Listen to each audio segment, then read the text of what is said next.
রমজান মাস উত্তম, কারণ এই মাসে আল্লাহ তাআলা মানুষকে বিশেষ রহমত ও বরকত দান করেন। এই মাসে পবিত্র কোরআন নাজিল হয়েছে,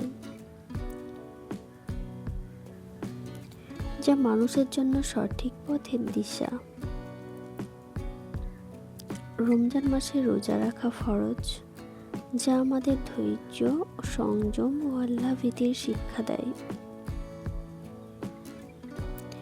এই মাসে নামাজ, দোয়া, কোরআন তেলাওয়াত ও দান, সদকার সওয়াব অনেক বেশি পাওয়া যায়।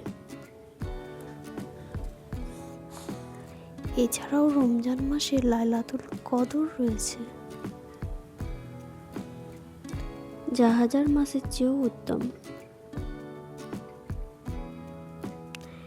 এইসব কারণেই রমজান মাস সকল মাসের মধ্যে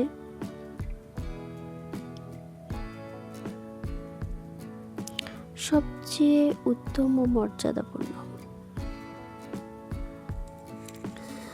রমজান শুধু একটি মাস নয়, এটি আত্মার নতুন করে জেগে ওঠার সময়। এই মাস আমাদের মনে করিয়ে দেয়, ক্ষমা চাওয়া যেমন ইবাদত, তেমনি ক্ষমা করা আরও বড় গুণ। ফিরে এসো, নিজেকে শুদ্ধ করো, আর আলোয় ভরে তোলো তোমার জীবন।